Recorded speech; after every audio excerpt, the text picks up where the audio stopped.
अस्सलाम वालेकुम दोस्तों, की हाल चाल है जी? ठीक हो? मैं थोड़ा दोस्त थोड़ा भाई उस्ताद बूटा फारूक है जनाब। छत है मेरे बेटे ने मिर्ज़ा सलान बेग, मिर्ज़ा मज़हर अली बेग है जनाब। वो कबूतर तुहानूं दिखा रहे हैं जिन्हों का अच्छा रिजल्ट है। इन्हों के सारे के बच्चे उड़ते हैं सही। देखो माशाअल्लाह तबारक अल्लाह।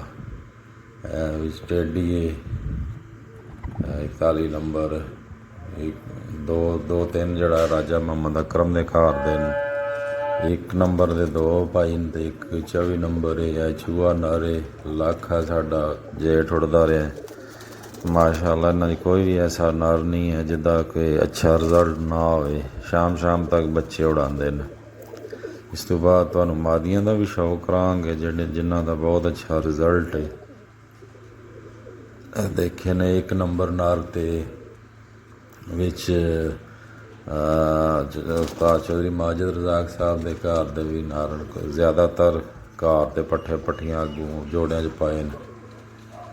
माशाअल्लाह बहुत अच्छे बच्चे उड़ा रहे हैं, जितनी तारीफ करिए घट है। माशाअल्लाह तबारक अल्लाह है। वेखो जी 10 मोहर ला जनाब, साडा बहुत फेवरेट कबूतर है। बड़े अच्छे बच्चे